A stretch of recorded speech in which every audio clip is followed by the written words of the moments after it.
When a Deltic locomotive opened its throttle, entire train stations went silent. Not because the crowd stopped talking, but because two torpedo boat engines, screaming past 100 decibels, drowned out every voice, every announcement, everything. Crews carried ear protection as standard kit. 18 cylinders and 36 pistons forced into a triangle never meant for railway service. And the noise was only the beginning of the problem. In the aftermath of World War II, the British Admiralty demanded a diesel engine that could deliver brutal power in a space barely big enough for a family car. The goal was to propel motor torpedo boats across the North Sea at breakneck speed, dodging gunfire and outrunning patrols. Napier, a name already stamped on aircraft engines and marine diesels, answered with something no one had seen before: a compact, high-revving monster with 3 crankshafts and 18 cylinders locked in a triangle. This was the Deltic, a machine designed not for comfort or silence, but for raw survival, where crews wore headsets and noise was just another hazard of combat. But as the 1950s dawned, English Electric, Napier's parent company, spotted a new opportunity. British Rail's modernization plan was desperate for locomotives that could blast up the East Coast main line at sustained high speeds, something no existing diesel could manage without tipping the scales or breaking down. The Deltic's compact size and staggering power-to-weight ratio, perfected for the chaos of the sea, suddenly looked like the answer to a problem on land. English Electric's leadership saw the chance to leapfrog the competition, pitching a naval engine as the core of a new era in rail travel. They gambled that what worked for torpedo boats could be tamed for express passenger service, never mind that the engine's original job had nothing to do with comfort, efficiency, or the daily grind of railway duty.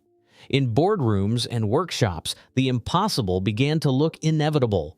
Take the heart of a war machine and bolt it into the future of British rail.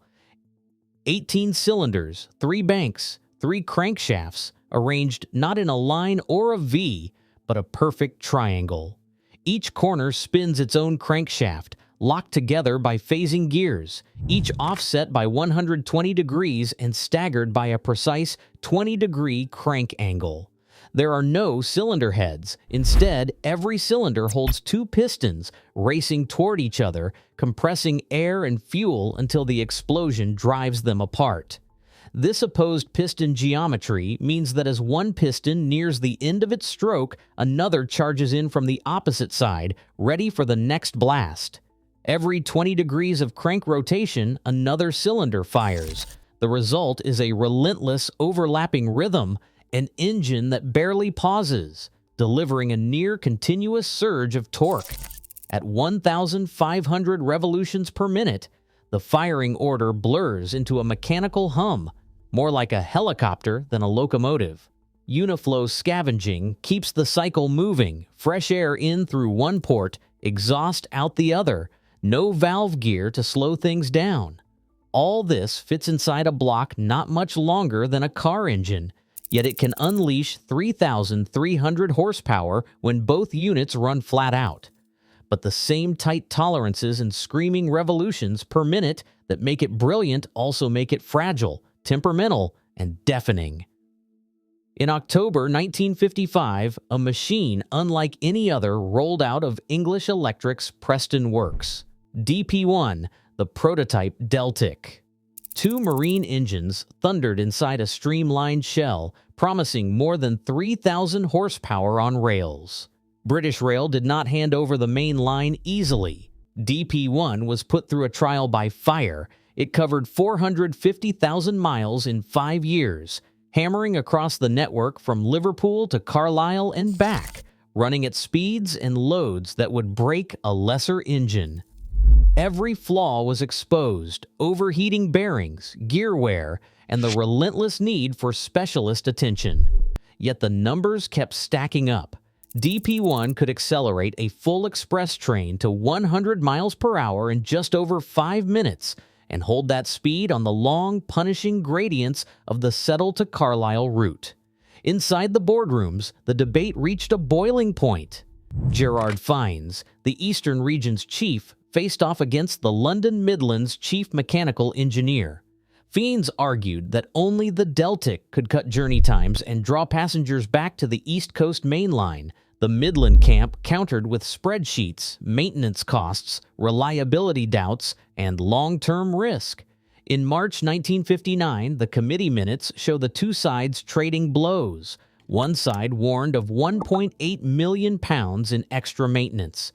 Fiends fired back with a projected £2.3 million in new revenue and a 15% cut in travel times.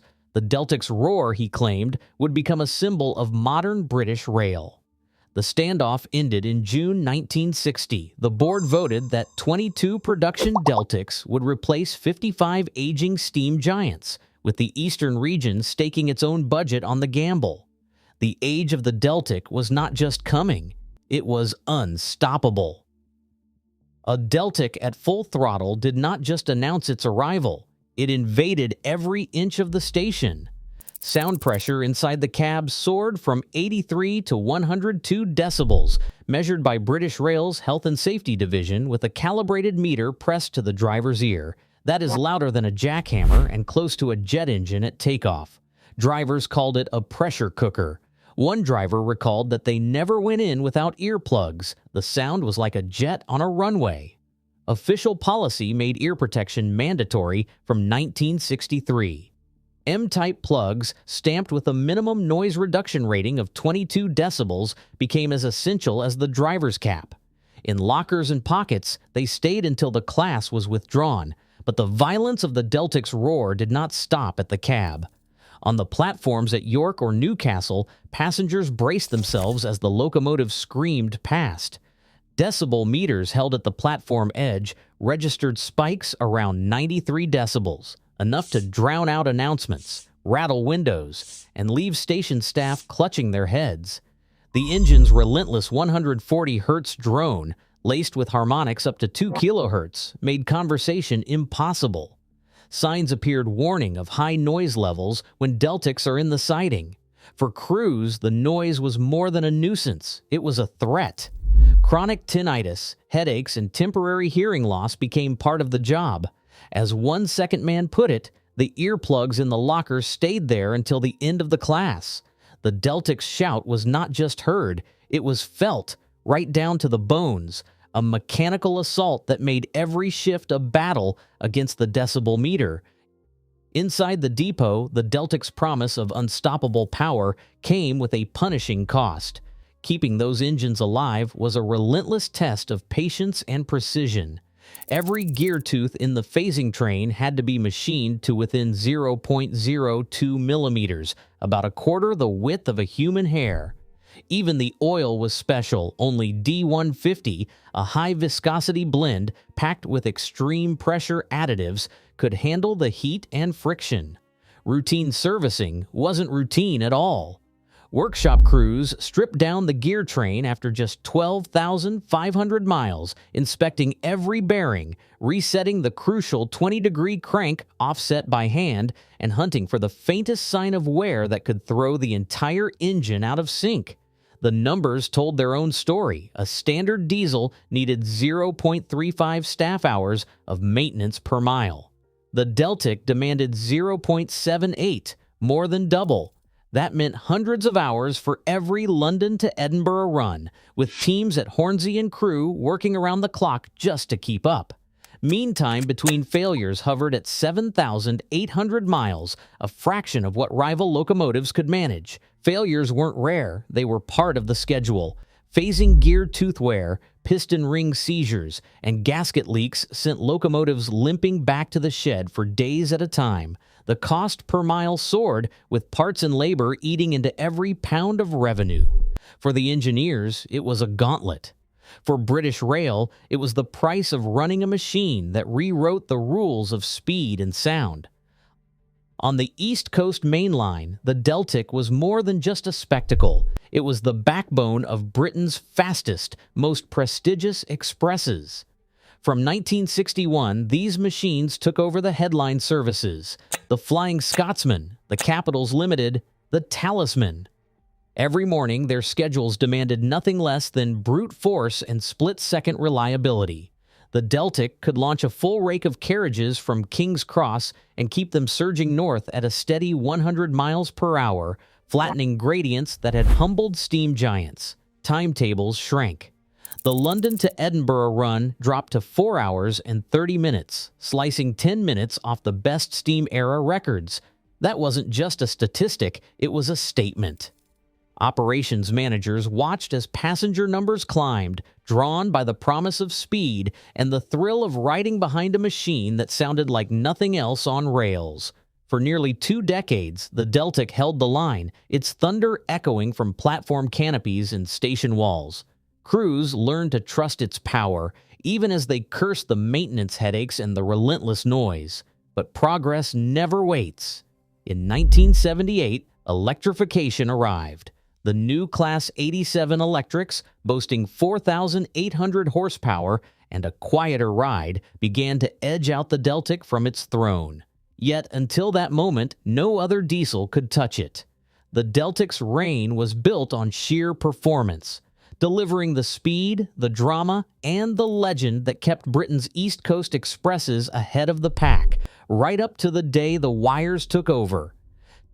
Today, the Deltic's echo still rattles rail yards and memories. Its noise lives on in preservation runs, measured at 100 decibels. In a world chasing quieter, cleaner travel, it is a monument to audacity over comfort, a reminder that some machines refuse to whisper. What would you dare build next?